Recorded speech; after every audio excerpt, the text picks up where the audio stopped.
Ok. No, está preguntando. Ah, Ok. no le puso el signo de interrogación. Bueno, yo creo que Pablo de alguna manera tuvo que encontrarse con Jesús, porque si no hubiera tenido ese encuentro con Jesús, no lo hubiera conocido. Entonces, él, al experimentar a Jesús, ya transforma su vida y escribe sobre lo que va descubriendo. Para mí, eso es lo que piensa Pablo. Okay. Para mí, tiene que ser también una experiencia, un conocer, porque si cuando lees el Evangelio, pues lo analizas, te preguntas, tratas de entender, todo eso es hacer teología. Muy bien, Susi. A ver, ¿alguien más? A mí lo que me pareció como más importante de la teología de Pablo es que él vivía lo que predicaba, él lo hacía vida, y eso es una gran enseñanza, porque una cosa es estar diciendo, pero el actuar que no sea consecuente con lo que habla, con lo que predica. En cambio, él sí era consecuente, y entonces esa es la gran enseñanza, es lo que nosotros también tendemos que hacer. Ok, muy bien. A ver, yo, Betsy, no sé si alguien más iba a hablar ahorita. Es que ya no hay más, solo están ustedes tres. Ajá. No se están peleando. Porque tengo... Bueno, yo pienso que el gran aporte de Pablo es que él pone por escrito y se sienta a reflexionar sobre la vida de Jesús y la enseñanza que él dejó en el mundo, y eso queda plasmado en sus cartas, y en eso se basa gran parte de la enseñanza, tanto de la doctrina como no sé si de la teología de por sí, o más que nada para la doctrina y del qué hacer y de lo que se debe hacer dentro de la iglesia. Eso es lo que yo entiendo. Muy bien, muy bien. Todas están perfectas, pero tenemos que perfeccionar más. Porque en ese camino estamos. En ese camino estamos. Siempre necesitamos de empujón. Entonces aquí va otra pregunta. Ustedes ya captaron, por ejemplo, cuando vieron la introducción a la Biblia, que por ejemplo, el yavista era una teología, el eloísta era una teología, el sacerdotal era una teología y el deuteronomista era otra teología. Teologías acopladas a las circunstancias, al tiempo, a la época, y aunque están mezcladas todas en la Biblia, tienen distintos destinatarios, distinto contexto histórico. Punto de vista. Distinto todo, distinto destinatario, distinta cultura, distinto idioma. ¿Ustedes ya entendieron que cada uno de esos enfoques eran teologías? No lo había yo visto desde ese punto. Como siempre hemos hablado de tradiciones, pues tiene mucha lógica lo que nos estás diciendo ahora. Pero la teología es esa experiencia y esa transmisión, como dice Hilda, de lo vivido para hacerlo testimonio, ¿verdad? Muy bien, muy bien la forma de volverlo a decir. Hola, alguien entró, pero no sé quién. No me le di entrada a alguien, pero no sé a quién porque no me aparece. No sé si entró o no entró. Que salude, que no sea maleducado. Ok. Bueno, entonces igual dicho con esas tradiciones en el Antiguo Testamento, que hay más, no solo son esas, sino que hay otras más tradiciones, también podríamos decir que ¿cómo se llama Marcos, Mateo, Lucas y Juan son cada uno una teología diferente. Y Pablo también. ¿Sí o no? Pues sí, porque es experiencia personal y va dirigido a diferentes destinatarios, ¿no? Uh-huh. Ok, entonces ya vemos que la teología entonces es algo vivo, algo que se está poniendo en movimiento y que tiene que ver con la experiencia de vida, como decía muy bien Susi. Claro que tiene que ver con una experiencia de vida, pero tiene que ver con una experiencia de vida, en el caso de Pablo, un encuentro con Jesús, por supuesto. Pero fíjense una diferencia entre el encuentro de Jesús y de Pablo, que fue llamado, y el encuentro que ahorita nosotros en el Evangelio de Marcos vamos viendo cómo Jesús llama a cada uno de sus apóstoles, ¿verdad? Como primero llama a los primeros 4, según el Evangelio de Juan, y poco a poco, según Marcos, va llamando al resto.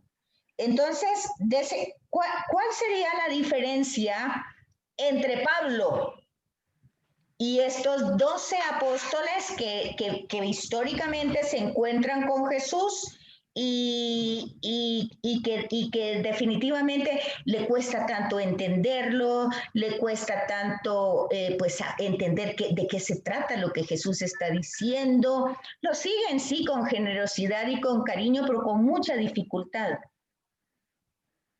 En cambio, Pablo no lo conoció históricamente, tiene un encuentro con el resucitado, pero resulta que cuando él tiene ese encuentro, hace algo que en los sinópticos no vemos que hacen ninguno de los que encuentran a Jesús, como que se retira a reflexionar, a poner como... A reflexionar. Que bota todos sus esquemas y trata de acoplar ese encuentro con toda su historia pasada, cosa que no se ve en los apóstoles. Tú dijiste que solamente, yo estaba pensando en San Juan, para comparar a San Juan con San Pablo, y uno se lo encontró con él y otro vivió con él. Hay una gran diferencia. Sí, hay diferencia. Yo lo que miro también, Betsaida, es que los escritos, por ejemplo, como de Juan y de Mateo, de los evangelistas, son más como crónicas, porque van relatos dentro del, ¿verdad? Son unas crónicas impecables, pero Pablo ahonda aún más, ¿verdad? Porque él ya da lineamientos, que estos no los dan igual, siento yo.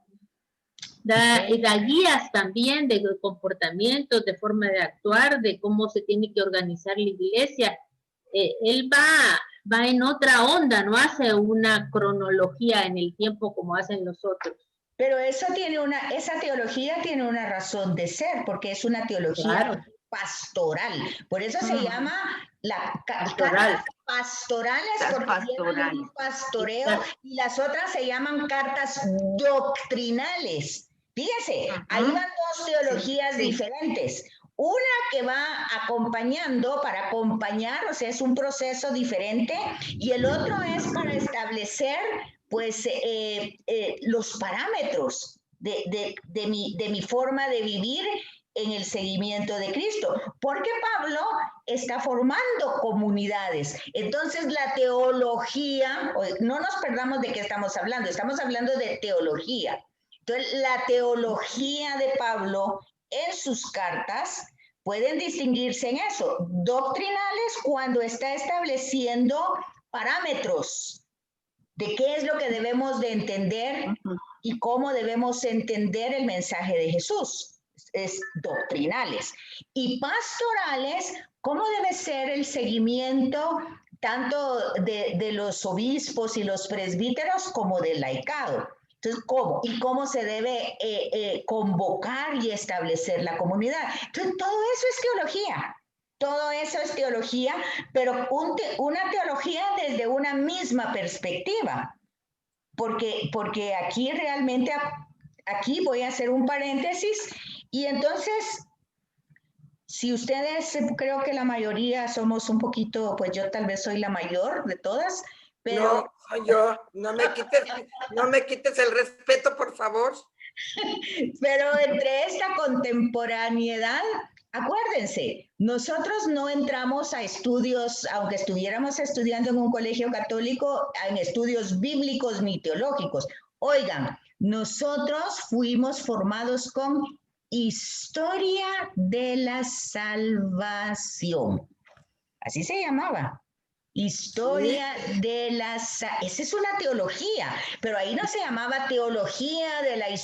porque es una manera de pensar, es una teología. Es una teología, historia de la salvación, es una teología y trataba de llevarnos como de una manera catequética, pero la catequesis también forma parte de la teología, pero tiene otra función, ¿verdad? Que es la función de ir como enseñando. Acuérdense que decíamos que primero era el anuncio de la palabra, el querigma. También es teología. Luego tenemos, ya cuando me impactó el querigma, tenemos que sí me gusta, ¿cómo hago? Ajá. Entonces tenemos la catequesis, es teología. Luego tenemos, ok, ya estoy, ahora ¿cómo lo vivo? Entonces tenemos la parenesis, que es la exhortación, que son las cartas de Pablo exhortativas también, ¿verdad? También son parenéticas. Son catequéticas, son parenéticas y también son querigmáticas, porque también hay un anuncio, hay una catequesis, hay una parenesis y luego la liturgia. O sea, cuando yo ya pasé esas etapas, yo ya entro a la celebración, porque entiendo que estoy celebrando. Yo no voy a una Eucaristía solo por costumbre o por tradición o porque soy católica, no. Yo entiendo la acción de gracias que yo te debo dar. Si yo entiendo, eso no es que yo tengo que dar, sino que yo debo de dar porque he recibido mucho y lo he recibido siempre. Aun cuando yo no me haya dado cuenta, ahí ha estado la gracia. Entonces, todo eso es teología. Entonces, fíjense, aquí hay que darse cuenta entonces lo que les dije anteriormente, o no sé si ustedes no están de acuerdo. Todo cristiano es un teólogo, aunque no lo sepa. ¿Qué dicen ustedes, sí o no? Yo entiendo esto, a ver si te entendí, porque eres muy clara en tu explicación. Yo entiendo que la teología, yo la voy a vivir de la manera que yo la haya entendido, porque recibí el querigma, recibí la catequesis, me han exhortado a vivir como Cristo y tengo que celebrarlo. Entonces es muy personal la manera en que yo interpreto, porque no se trata de interpretar lo que yo quiera, la iglesia está para eso, pero lo que yo hago vida, no sé si pues por ahí la cosa. Ajá, pero todo eso se llama teología, es decir, tú tienes una manera de pensar teo, tú tienes una manera de pensar teo, tú tienes una manera de hablar teo, tú tienes una manera de practicar teo, tú tienes una manera de relacionarte teo. O sea, la teo va en todos los ámbitos humanos, en todos. ¿Sí? Correcto. Ok. Entonces, ese teo que va en todos nuestros niveles psíquicos, biológicos, espirituales, fíjense que yo no le estoy hablando solo de espiritualidad. O sea, aquí no es cierto eso que esto es muy espiritual. Esto es una realidad, es un mundo. La Biblia es un mundo y es un mundo humano. Si uno lee con atención la escritura, uno se va a dar cuenta que en los relatos que hay ahí no hay ninguna intención de espiritualizar o de alguna manera llevar al ser humano a una condición extraordinaria. Fíjense, les voy a poner un ejemplo. Yo sé que eso no lo han leído, pero como ese ejemplo, hay muchísimos ejemplos en la Biblia, muchísimos, donde se ve la condición humana, cómo es la condición humana. Entonces, por ejemplo, vemos me parece que es 2 Samuel, en el Antiguo Testamento vemos a David. ¿Y por qué les tocó a David? Porque David va a ser mencionado a Jesús como Jesús, hijo de David. Ok. Entonces, ¿quién era David? Ok, David es el rey ungido por Dios a través de Samuel. pero lo vamos a ver en una fase donde él va hecho pozol porque su propio hijo Absalón quiere quitarlo del reino y entonces está armando una gran tropa, un gran ejército para vencerlo. Y David está destruido, absolutamente destruido, y no quiere pelear con su hijo. Entonces él va caminando. Ahora, fíjense bien, ¿qué pasa? Que entre todos los nombres que nos va dando la Biblia, que son importantes, porque quiere decir que está en un contexto geográfico, en un contexto histórico, que están pasando los acontecimientos, que no se lo está sacando de la manga, pero nosotros entre todos esos nombres que ni los podemos leer ni en voz baja ni en voz alta, no los podemos leer, se nos pierde el hilo. Pero el hecho es de que David va hecho pozol. Y aparece ahí uno de la casa de Saúl y lo empieza a maltratar, ¿verdad? Y a decir que sí, que eres un infeliz y ya saben ustedes cómo hablamos cuando estamos enojados, ¿verdad? Y maldiciéndolo y todo. Y el ayudante de David le dice, mira, a este perro muerto que está hablando ahí, aullando, si quieres, lo acabo de matar. Y oigan lo que contesta David. David dice, no, déjalo que hable. Aquí va la mentalidad teológica, fíjate.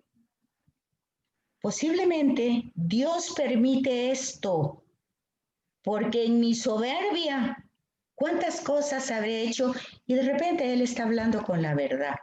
Bravo, David, una mentalidad teológica extraordinaria. Pero la vida pasa. Y ya en Primera de Reyes, pues ustedes saben que Absalón se muere solito, se degolla, bueno, ya saben la historia. Y entonces resulta que David también sufre espantosamente cuando muere su hijo y él solo se lamenta, ay, hijo mío, ay, hijo mío, ay, hijo mío. Solo, o sea, se lamenta, ¿verdad? Porque él no hubiera querido pelear nunca con su hijo. Esa escena él no hubiera querido vivirla nunca, pero le tocó. Como dicen hoy los jóvenes, toca. Cuando toca, toca, y a él le tocó. Bueno, pues vemos que la situación cambia y ya luego David vuelve a establecerse en Jerusalén, reina en todas las aldeas o todas las tribus, y aquel que lo maltrató aquel día, ahora cuando lo encuentre en el camino, imagínense dónde meto la cara, ¿verdad? Ahí viene el rey y yo todo lo que le dije aquel día. Entonces David se le queda viendo y dice, no te preocupes, le dice, porque este viene y se pone enfrente y le dice, mira, perdona lo que te dije, es que mira, yo estaba así como airado y apasionado. Bueno, la Biblia utiliza su lenguaje, ¿verdad? Pero eso significa. Y David le dice, no te preocupes, mientras viva yo no te voy a hacer nada, tú vive tranquilo y feliz. Bravo, David, otra vez con su mentalidad teológica. Pero resulta que si ustedes siguen leyendo y no se les ha olvidado ese nombre y ese episodio, en la misma Primera Reyes, ya cuando David está muriendo y hablando con Salomón, ya en el hecho de muerte, David se acuerda de aquel personaje que lo trató tan mal y le dice, tienes que irlo a matar a él y a toda su familia. Fíjate. Madre Santa, no. Fíjate lo que es la condición humana. Eso es el pecado. El pecado no es una palabra religiosa, es una condición humana. Que no se quita. Miren, en el hecho de muerte, donde él tendría que haber sido como más noble, y todo dice Salomón, tienes que ir a destruir a toda la familia. A él, porque yo le prometí no hacerle nada mientras yo vivía, pero yo ya me voy, te toca a ti, ve. Ven, eso lo dice la Biblia con toda la claridad, no lo esconde. Entonces, pero David, con toda su condición humana, pues ahí tienen ustedes el Salmo 51. Ten misericordia de mí, Dios mío, ¿verdad? Entonces, ahí está, es el saber quién soy y ante quién me ubico. Eso es la teología. Saber quién soy. No por méritos estoy donde estoy, ni me relaciono con él porque soy muy, no. Es por méritos de Cristo, ahí es donde entra Jesús en toda su función. Eso Esa es la característica de la teología de Pablo. Pablo era un teólogo judío, conocía de pe a pa todas las tradiciones judías, toda la enseñanza judía, era un teólogo absoluto y cumplidor. Y esa era la diferencia que tenía también con los apóstoles, esa gran instrucción. Exactamente. Entonces, dense en cuenta ustedes de que esa es la diferencia, esa es la gran diferencia, de que esta persona era un teólogo porque él comprendía la acción de Dios en el pueblo, en su pueblo y en él. Y él cuando actuaba apasionadamente, él estaba seguro que estaba haciendo las cosas pues de acuerdo al plan de Dios, que esa era la voluntad de Dios. Porque acuérdense, el Dios de los ejércitos, el Dios que va pues, a pelear va adelante y todo. Entonces él no estaba haciendo nada que contradijera su teología. ¿Sí me captan lo que les estoy diciendo? Sí. Pero cuando tiene el encuentro con Cristo, aquí viene esa parábola de los odres viejos y el vino nuevo y de la tela vieja y la tela nueva. No pueden entrar las dos. Pablo tuvo que irse, tuvo que retirarse y poner en su lugar todos los odres viejos y quemarlos o no sé qué hizo con ellos, pero lo que hizo fue extraordinario, porque aquí fue donde esto tiene que ver con la resurrección. Esa es una resurrección de Pablo, su conversión es una resurrección. Es lo que dice Jesús a Nicodemo, hay que nacer de nuevo. O sea, Pablo no acomodó sus creencias a Jesús, sino que acomodó a Jesús a sus creencias. Por lo tanto, sus creencias tuvieron que cambiar.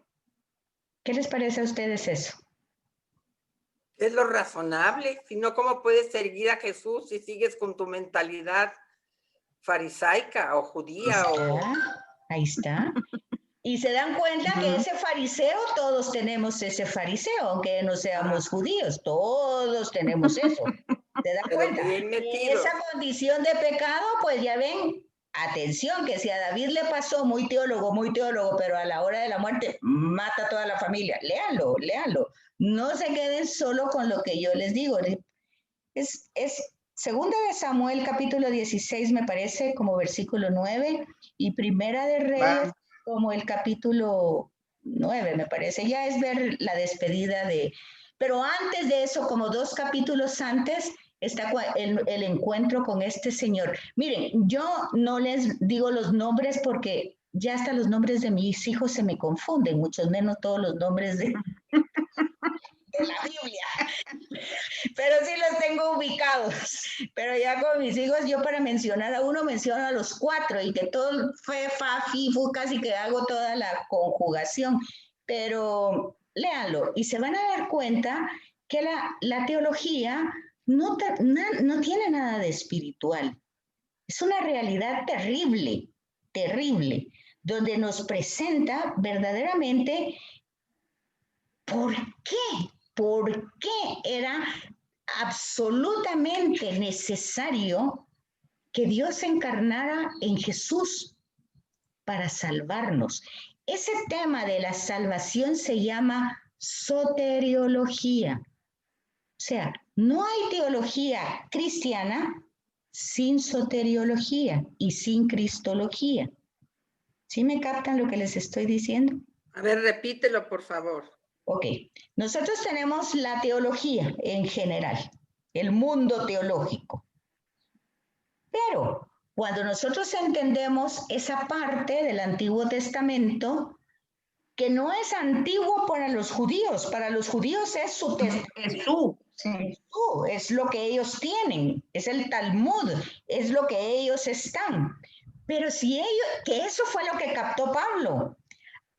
Entendiendo bien ese Talmud, porque él tenía la capacidad, porque se había formado, porque era una persona intelectual por las culturas en las que estaba, tenía una mente abierta, Pues con todo eso, cuando él tiene ese encuentro con Jesús, él logra, pero no lo logra así en automático, sino que él tiene que reestructurar nuevamente todo ese tema de por qué era importante la salvación para la humanidad. ¿Por qué? Y entonces él que conocía estos relatos que yo le conté de David y otros más que les podría contar de las hijas de Lot y de tantas otras personas así que la gente se escandaliza porque solo lee pedacitos sin poner en contexto el texto que están leyendo. Entonces Pablo sí lo sabía todo eso. No estaba oculto ni a su mente ni a su formación. Y entonces él cuando encontró al resucitado, él entendió por qué era vital, necesario, urgente, era lo único que el ser humano necesita, salvarse. ¿Por qué? Porque eso es imposible